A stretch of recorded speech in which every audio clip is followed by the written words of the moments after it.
සුබ දවසක් සියලුම දෙනාට. ඔයාලා මේ අදත් එකතු වෙලා ඉන්නේ මලේ එඩිට YouTube channel එකත් එක්ක.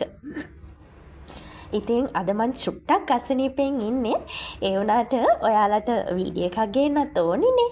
ඒකෙන්ද ඔන්න කාලෙකට පස්සේ මගේ කටහඬින් ඔයාලට වීඩියෝ එකක් කරන්න හිතුණා.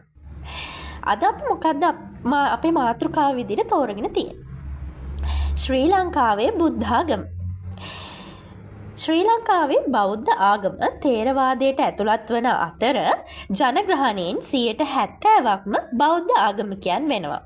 මුලින්ම ශ්‍රී ලංකාවේ ස්ථාපිත වූයේ තේරවාදී බුදුදහමයි. ශ්‍රී ලංකාවේ ජනග්‍රහණයෙන් 70%ක් තේරවාදී බුදුදහමේ අනුගාමිකයෝ වෙනවා. දීපවංශය වැනි වංශ කතාවල සඳහන් පරිදි ශ්‍රී ලංකාවේ දේවානම්පියතිස්ස රජතුමාගේ කාලයේ අශෝක අධිරාජයාගේ පුත් මහින්ද තෙරුන් ක්‍රිස්තු පූර්ව දෙවන සියවසේදී ලංකාවට බුදුදහම ගෙනල්ලා තියෙනවා. මෙම කාලය තුලදීම ශ්‍රී මහා බෝධි අංකුරයද ලංකාවට වැඩම කරන ලද අතර රජුගේ අනුග්‍රහය ඇතිව ප්‍රථම ආරාමයන් පිහිටවන ලදී.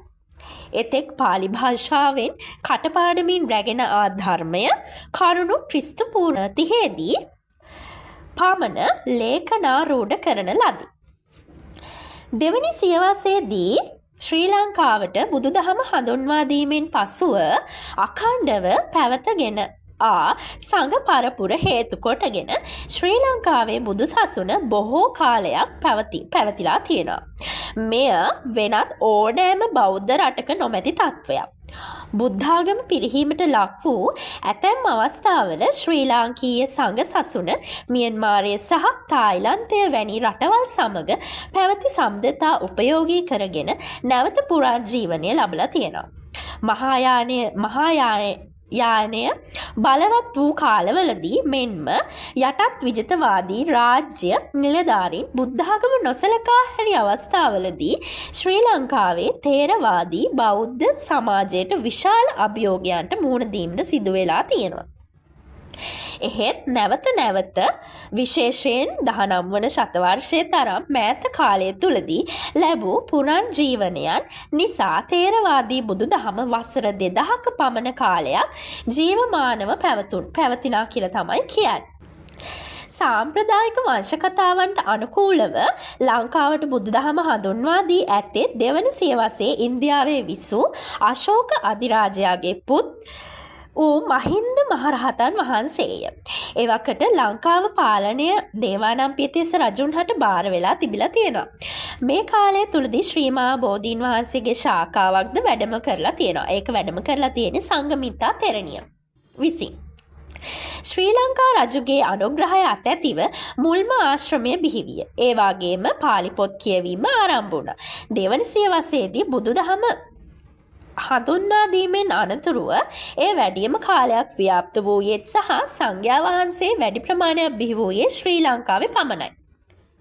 මේ තත්ත්වයේ හීන වූ අවස්ථාවල මියන්මාරයේ සහ තායිලන්තයේ පැවිදි පෙළපත් ඈද ගන්නා ලදී. මහායාන ධර්මය ඇතිවීමත් සමග තේරවාද බුදුදහමේ පැවැත්මට යම්කිසි බලපෑමක් ඇති වූ නමුත් තේරවාද ධර්මය අවුරුදු 2000කටත් වඩා ශ්‍රී ලංකාවේ ප්‍රචලිත වෙලා තියෙනවා. අර මම කලින් කිව්වා වගේ. මුලින්ම ශ්‍රී ලංකාවේ ස්ථාපිත වූයේ තේරවාදී බුදුදහමයි. ඒක දැන් කවුරුත් දන්නවනේ. ඉතින් මෙන්න මේ විදිහට අපිට බුදුදහම හම්බ වෙලා තියෙනවා. ඉතින් අපේ බුදුදහම ව්‍යාප්ත කරන්න දේවානම්පියතිස්ස රජතුමා ගොඩාක් මහන්සි වුණා. ඉතින් අපේ රජතුමා බුදුදහම තේරුම් අරගෙන බුදුදහම වැළඳගෙන අපේ රටවැසියන්ට බුදුදහම අහන්න සැලැස්සුව හින්දා තමයි අද වෙනකොටත් අපේ රටේ බුදුදහම මේ විදිහට පවතින්නේ. ඉතින් මිහිඳු මහරහතන් වහන්සේ ලංකාවට අපේ මිහින්තලයට වැඩම කරලා ධර්මය රජතුමා 33ක් පස්සේ යනකොට දැකලා ඉතින් නවත්තගෙන එහෙම ධර්මය දේශනා කරපු නිසාත් දේවානම්පියතිස්ස රජතුමා ධර්මය අවබෝධ කරගත් නිසා අපේ රටේ තවමත් අදටත් මේ වන විටත් මේ වෙලාව වෙන විටත් බුදු දහම ව්‍යාප්ත වෙලා තියෙනවා. කියන්නේ පවතිනවා. ඉතින් අපේ බෞද්ධාගමිකයෝ තමයි අපේ ලංකාවේ වැඩි හරියක් ඉන්නේ. නමුත් අපේ බෞද්ධාගමිකයන් සියලුම ආගම් වලට හරිම ආදරයෙන් කරුණාවෙන් තමයි සලකන්නේ. ඉතින් අපේ රටේ බෞද්ධ ආගම විතරක් නෙමෙයි ආගම් ගණනාවක් තියෙනවා. ඉතින් ඒ හැමෝම එක්ක අපි හරීම සුහදව කටයුතු කරනවා. ඉතින් අපිට ඒක බුද්ධ ආගමෙන් තමයි එන්නත් ඇත්තේ. ඉතින් ඔයාලා මොකද්ද අද අපේ වීඩියෝ එක ගැන හිතන්නේ? අපි චූටි කරුණු ටිකක් තමයි ඔයාලට කියලා දුන්නේ. හැබැයි මං හිතනවා මේ චූටි කරුණු ටික ඔයාලට ගොඩාක් වැදගත් වෙයි කියලා.